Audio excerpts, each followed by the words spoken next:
Everybody. Today we will start with talking about the importance of tranquility meditation. So today the analogy I'm going to use is driving a car. So driving a car is a skill. Everybody knows that. And if you know how to drive a car, you can travel to many beautiful places. And to avoid traffic accidents, you must concentrate. So texting while driving is not a good idea. It's dangerous. And so it's drowsy driving or driving under influence. And tranquility meditation is like driving a car. If you do meditation and calm your mind, you can drive your mental car to the village of loving kindness, the city of compassion, the county of gratitude, or the town contentment. So with a map or a tour guide and your good driving skill, you should be able to get to these places. And the more you visit them, the more familiar you are with the routes. Maybe they are far from your house, but if you are willing to sit in a car and concentrate on driving for a period of time, you can get there. Maybe it's a long drive, and is physically demanding. But if you can train for it every day, I think you will be able to do it okay. And so doing meditation is like driving a car. It takes practice. But think about it. If you want to visit the village of anger, resentment, it seems we don't need to drive a car there. We can just fly there. We are so used to being angry or upset. But in order to visit beautiful places, it takes practice. Once you get the hang of it, it's not so difficult. And so tranquility meditation is important in that it paves the way to positive mental states. So to be able to reach a certain state, you need to concentrate and practice driving your mental car there. It's not easy to drive on a route you are not familiar with at first, but it will get better and better. So next time when you feel upset, you can sit in your car, metaphorically speaking, and drive to the village of compassion because resentment, hostility does not go with compassion or loving kindness. So if you try to focus your mind on loving kindness, your bitterness will go away definitely. You just need you just need to practice.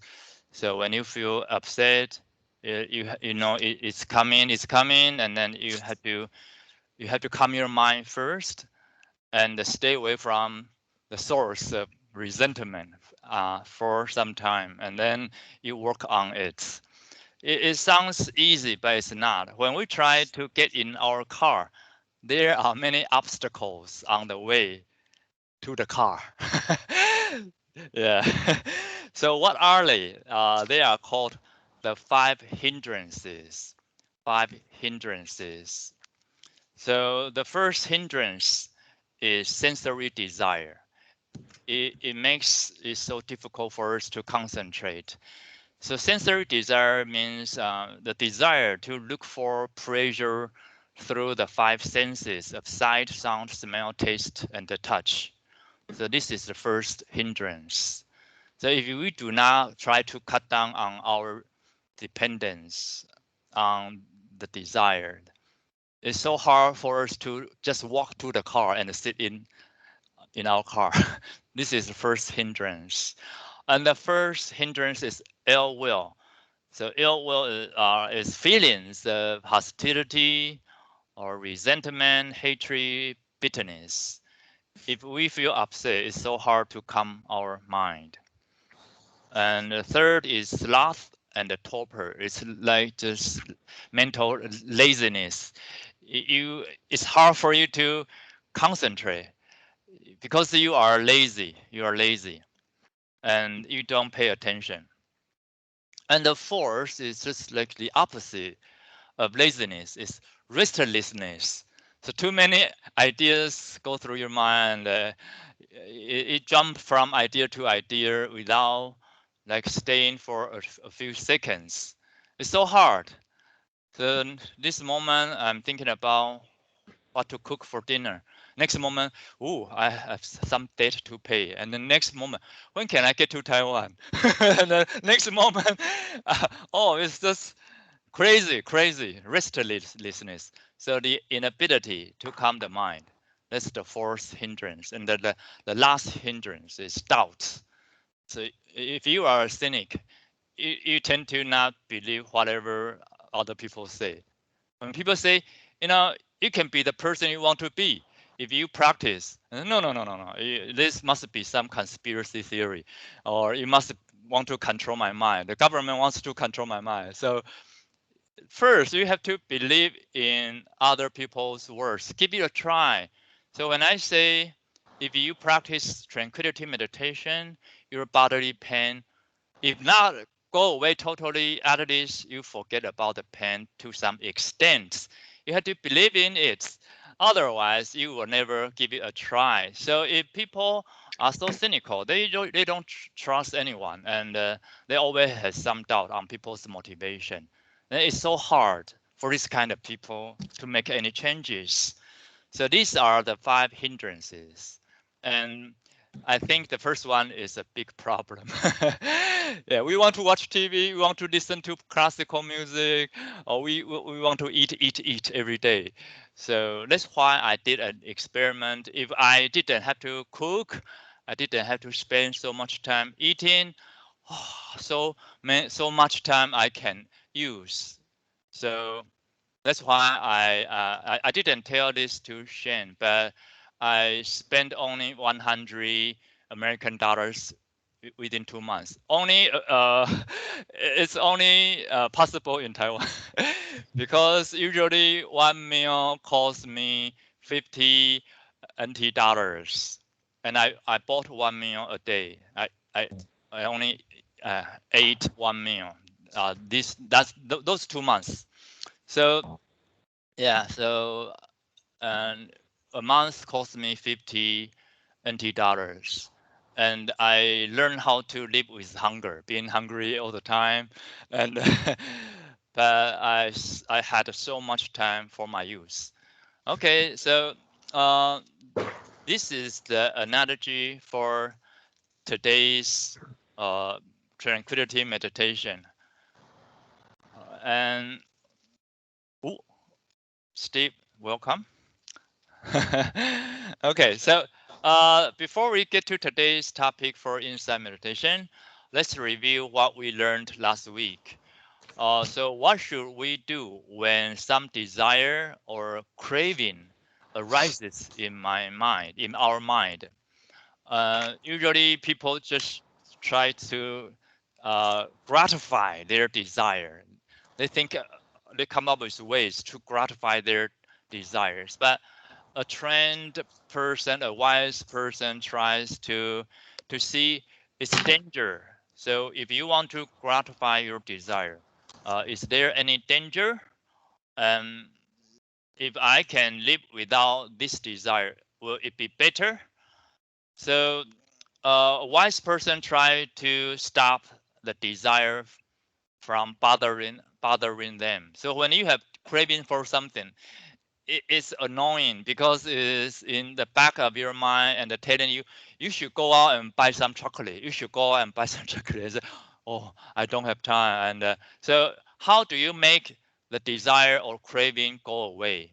And then you can like calm your mind and do something else that is also fun, and that doesn't require like so many things to do. So if you want to go out, you have to think about the restrictions.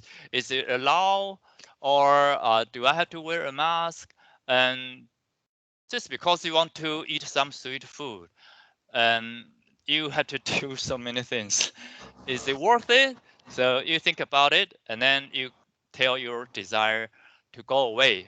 So this is the triad we talked about last week. Gratification. You can gratify your desire, but is it good? Is it good? So you think about its danger, and then you think about the escape.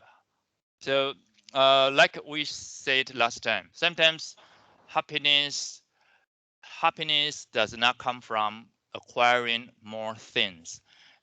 Sometimes happiness comes from the cessation of your desire.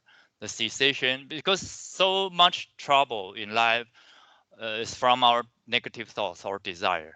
If we can stop them from bothering us, then the cessation of desire or negative thoughts also means happiness. So in English, we have a word called nirvana, or in Pali word is nibbana. So nibbana means the cessation of suffering.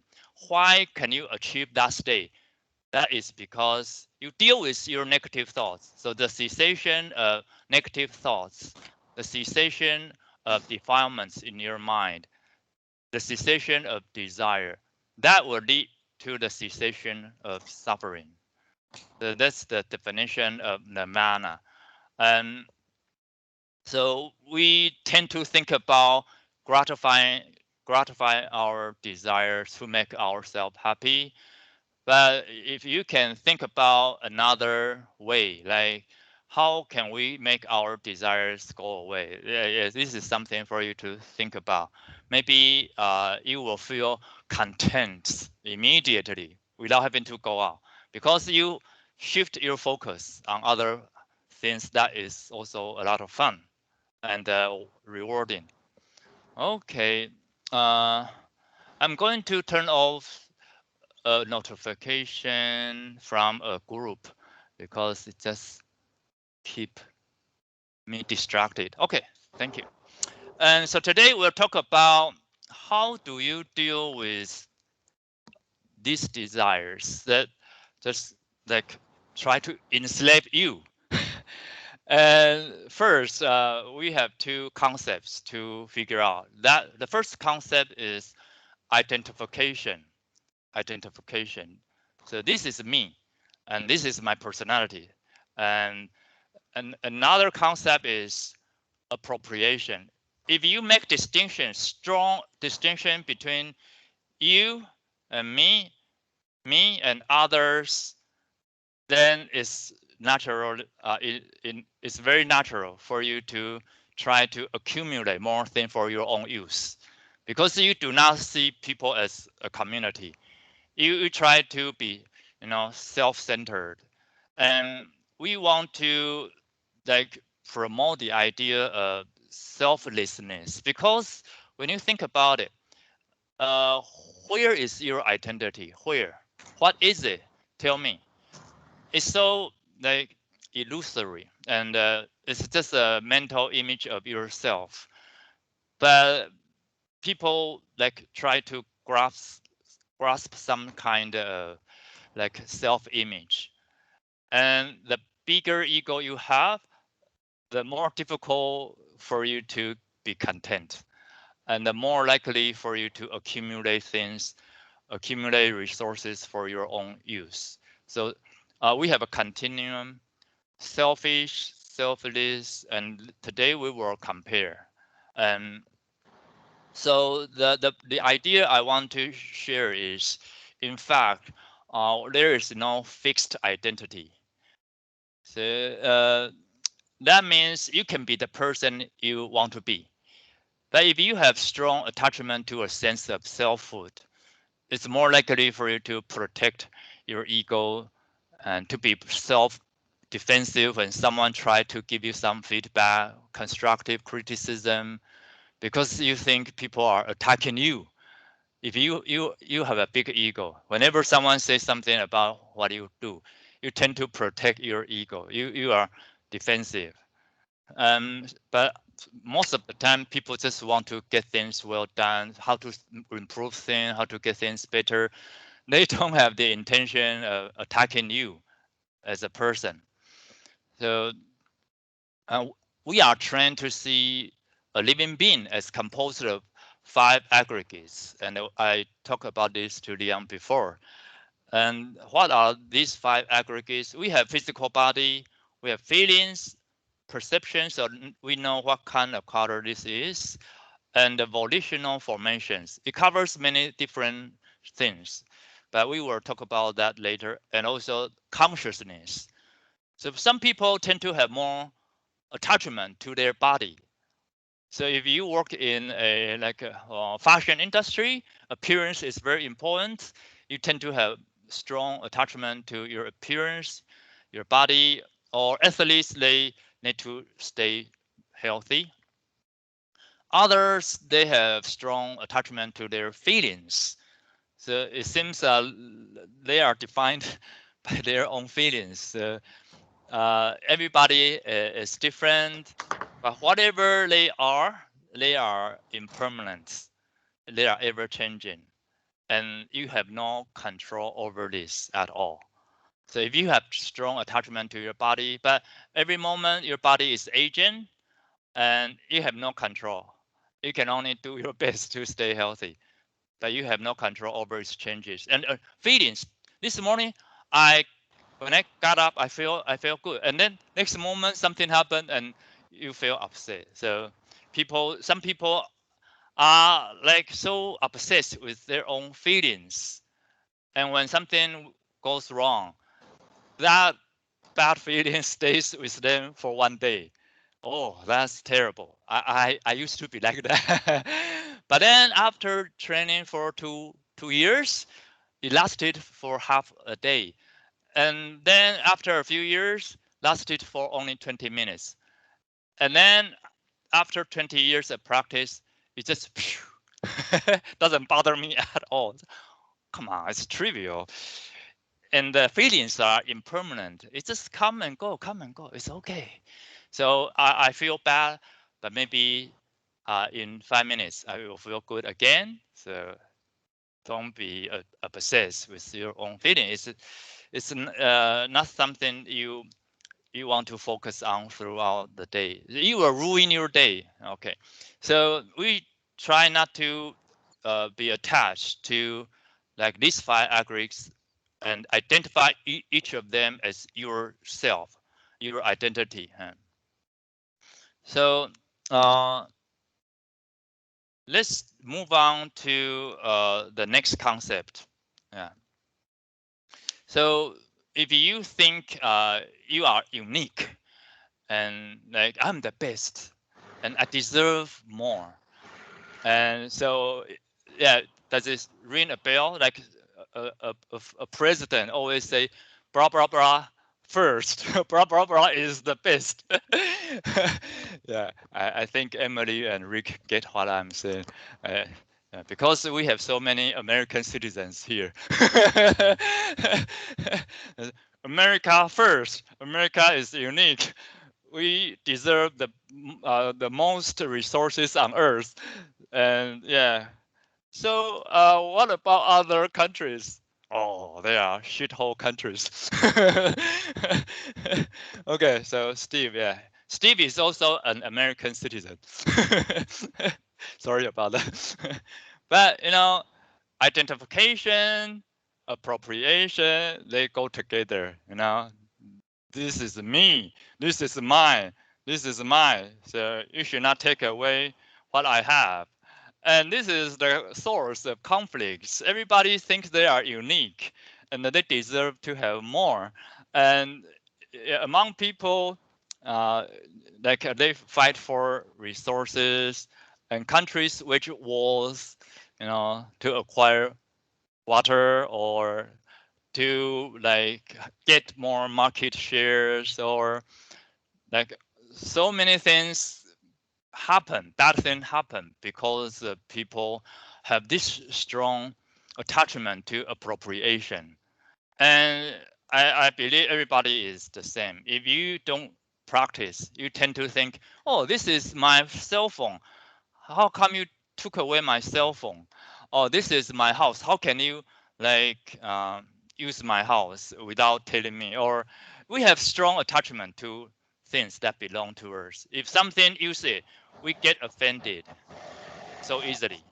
And so we try to tell ourselves, um, we don't have a fixed identity. And every minute, every second, things are changing. And I don't need this to make myself happy, like this house, my cell phone, because these two human activities are the source of trouble. And if you have a big ego, you have a illusory sense of selfhood, you tend to be a self-centered person. So one direction, heading for like in the spectrum of selfish and selfless. If you do not try to work on this false sense of selfhood, you will go that direction. You will be a selfish person, self-centered. You don't want to see others as a community, and you try to grab more things for your own use. And I don't think this kind of person will be happy people. I think this direction is better, because if you do not have a strong sense of selfhood, your coworker try to give you some feedback, and you do not think they are attacking you. They are trying to improve things. And who are you attacking? No, there's no fixed look. There is no fixed look. If you tell me, oh, look, you can do this better next time, and okay, I think it makes sense. All right, I will try to do things in a different way, and then I become a different person, right? So it's just ever changing. It's a process, and there's no need to say, no, no, no, you offended me. I'm not that kind of person. I'm not that kind of person.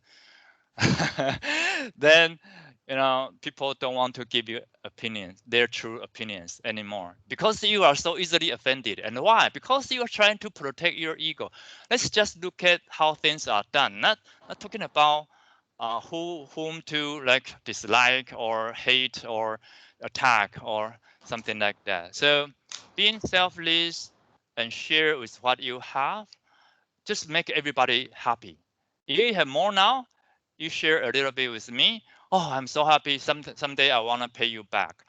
It's just the human nature. If you help me back, if you help me, I want to help you back. And if you are selfish, next time I don't want to share resources with you, because you never think about others. Like you want the most, but you don't want to share it. And these kind of people tend to have no friends. And so I think we need to try to solve the problem of protecting our ego. Because when you think about it, our physical body is changing every second. Our feeling is changing. So there's no fixed identity. And you can program your mind to be the person you want to be. If you just don't think your lifestyle make you happy, then you can say, all right, I will try something else. I will try to be a different person, and I will try to improve, and I try to move closer to being selfless. Because whenever I'm self-centered, people don't like me, and I never get things well done, because without teamwork, there's no excellent work possible. So we need everybody to work together. And how can everybody work together?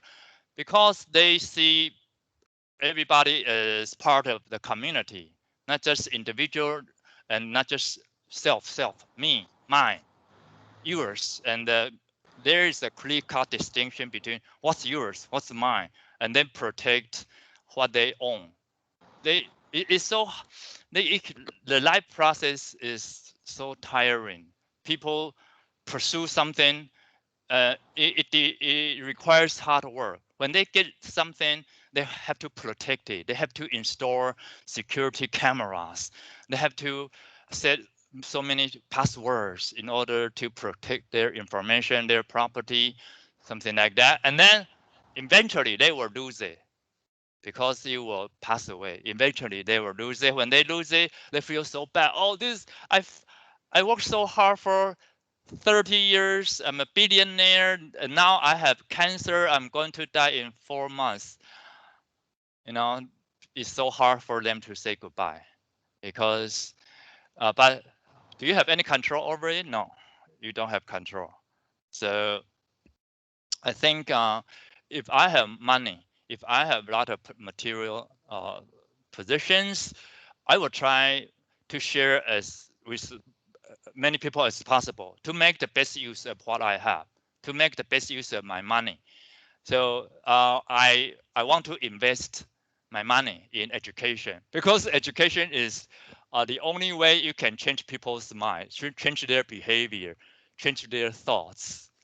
So everybody here is educator, and including Steve. Steve used to be an English teacher in Taiwan. And I think education is the best career. Why? You get to participate in other people's personal growth. And education is a very neutral thing because students do not doubt your motivation. But if you are a politician, people say, oh, you wanted my vote. I know you wanted my vote. So you can you can sugarcoat whatever you say. But people tend to not believe it. So, but if you are a teacher, it's so easy to have students trust, and it's easier for you to have positive impact on other people, right? So, and also it's a job that can help you practice being selfless because you want the benefits of your students. But when you work for corporate world, you like the profits is the thing that you care about most, not people, not people's growth, not people's feelings. So I feel I'm so lucky that I am an educator, and Leon is an educator. Shane is an educator. He has been in ESL for years, and he worked as a volunteer in Ethiopia. Wow, salute. Steve worked as a teacher for so many years, so he knew it. And Emily and Rick are educators in transition. So I think it's easier for educators to figure out what we are talking about, because if you work for like a company, then no, I don't care about your feelings. Just reach your goals for this month, the sales goal, and I don't care about your feelings. You can be replaced. I can easily find another one to replace you. So you are just like a commodity for them to make more money. Yeah. So I think education is really good, and I hope in the future we will work as a team. And if we work as a team, we tend to have more influence. Like Leon and I are working on his second book, and if everybody can promote Leon's ideas about critical thinking, more people can think before they do anything, then they won't be slaves to money or to their desires. Yeah, the world will be a better place. So I think we still have 10 minutes, and I would like Emily to share your feedback first, and then Rick, and then Leon and Steve and Shane. Okay. First of all, nice to meet you, Shane. So glad you're here. Oh, thank you. You're welcome. Um, well, gosh, so many things that you've said tonight just really struck a chord with me, and I so enjoy the process of unraveling our conditioned behavior, particularly because you can look back in the past and see how you've tried to extricate yourself from this way of being before. And so I can just reach back to so many memories and see all of these attempts that I've made to try and arrive right here in this moment. And so I just feel so much gratitude.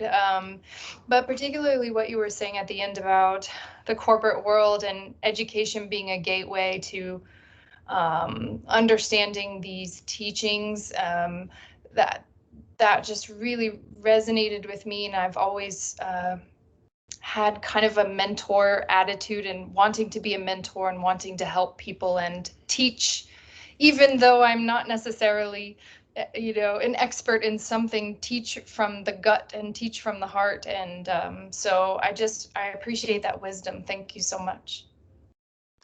Thank you so much for your feedback. And Rick? Yeah, I appreciate as well your acknowledgement of us being teachers in transition, because I'm an architect. I like to build things. And I've spent 20 years in the architecture industry, and have built some things have been built, a lot of things haven't been built. And the reason they're not built is because of speculation by developers. So I got disillusioned by that, and I've come to education because really building to me was about impacting the community. Architecture is providing places of gathering, places to live, places to worship. And that's not the truth of the game. The game is profit. If there's no profit, there's no gathering, there's no anything. So I arrived at education, which is also a way of community building, and so I'm excited for the new career. It's going to take some time to, as Emily said, to extricate from the entanglement that I'm in to arrive at the next chapter. But yes, teacher in transition is a perfect description. Well said, well said. Okay, Li Yang? Yeah, hello, Shane. I just wonder if the Grand Renaissance Dam will produce war between Egypt and Ethiopia. Yeah, so, that was a topic that I was that started when I was living there between really 2012 and 2014. Egypt wanted to have some of the power supply from Ethiopia since Ethiopia was making a dam on the Nile River. But there's as you might be seeing right now, there's so much conflict in Ethiopia right now. Civil war. There's a potential famine that might be coming this year. So my dream country I want to visit. Yeah, there's a lot to be grateful for here, obviously. But yeah, seeing what I saw there, just the level of poverty in some ways, but happiness as well. Just that dichotomy, that juxtaposition every day was definitely something that I took with me and I carry with me every day. But yeah, that is something that will probably come up again. But with the Civil War, I think that's kind of being brushed aside as of right now. Learning meditation will be important for everyone. Luke, just a couple some way, shape, or form. Yeah. Nice to meet you, sir. Nice to meet you too. Thank you. Luke, just a couple of very quick comments. I often think that that when we quote unquote teach, many times it's falling on fallow ground in a sense, right? There's like we live in a system of capitalism, be it Taiwan or the United States, Canada, what have you, and it is a very competitive society in that sense. I lived a couple of years, went to school in Poland under communism, its form of Soviet communism in the 80s, late 70s, and it's also a corrupt system in a sense, So how do we? I always have this puzzle in my head, how do we actually assist human beings to be at a point that they're able to make their own intelligent decisions? And obviously, if we collapse our system tomorrow and we all become teachers or we all become candlestick makers, we're not going to be able to eat, right? So you're going to have to somehow over time develop a new communal system. It's happened before in world history. Potentially it could happen again. These agricultural based societies seem to be more happy, but they were more ignorant. So hard to say. Look, I think the human being is a lot, in my mind's eye, the self is a lot like a spider's web. The mother spider is in the center and she can run up the web today around here and run back, and so I think that's sort of that's the way that would be my analogy for the self in a sense, and I think as you age, right, given that you stay healthy, which I am, and my mind is lucid, you have enough money to live, all those things, right, I think you are a little bit freer to contemplate these thoughts. Whereas if you're a peasant living in Ethiopia, you have less opportunity, so I guess we're fortunate that at this time in life that we've come to a point that we can be reflective, thankful, just thankful that you were able to wake up today and be able to have these changes that, I also had a career change in my life from businessman to educator. So I know that kind of, and my family horrified and shocked and what are you doing?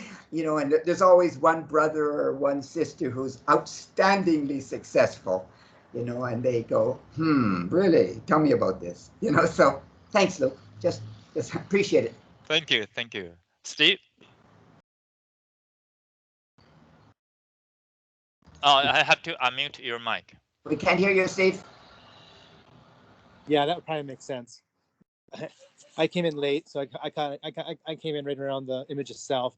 It's just kind of funny because like one of the books I'm listening to right now, it's called like From Shit Show to Afterglow, just dealing with stuff in life, right? It's just like talked about like your ego, and, like doesn't matter what happens, man. It's just like a little, it's like a little army. It's always trying to like smash into your head and like disturb any peace you have, Like I was just envisioning that. Another one, Luke, like I picked this one up from you years ago, but like throughout my entire life, I've always said, like to myself, like I've actually used it probably as a crutch more than anything, but I always tell myself it's trivial. It's trivial, like I didn't maybe address the issues, like the emotions and stuff that went with it, but like I've told myself that for years, Luke. Like obviously I got that from you and our conversations way back in the day, but like I tell myself all the time, it's trivial. Close my eyes, it's trivial. 10 fingers, 10 toes, doing good. Trivial. Like I said, though, like I probably use it as a crutch to the point, So like, but it's a good thing. I need to keep it in check. But I'll go back and listen to the rest of it. Good conversation and nice meeting you, by the way. Okay, Shane? So yeah, a lot of the things that you mentioned, I've thought about in the past. One thing that stuck out was definitely the difference between, being an educator and working for the corporate world. I've had several years experience in both. Like just my experience working in the corporate world or working for a company, you're just like, you feel like a piece of a machine. You're just like, you're doing your part, but if that part breaks or, you makes a mistake or doesn't work correctly, you're easily replaced. And, you don't feel like you're giving anything that from inside. It's kind of like you turn into a robot, you turn into that machine.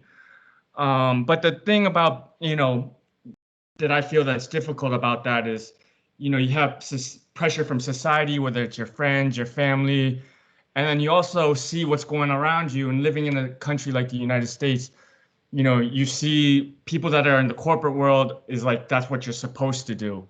You kind of get that image, and it kind of, the more you see it, the more it gets ingrained in your head. So, you said don't be a slave. So you got to learn how to turn off those images and kind of, if you're the type of person that can be an educator, really grasp that and, get in tune with that side of yourself, and then acknowledge that it's okay to be, do a different path or something that might not be seen as successful in society, because there's society success, but there's also different sorts of success as well. So, you have to learn to separate the two in your mind.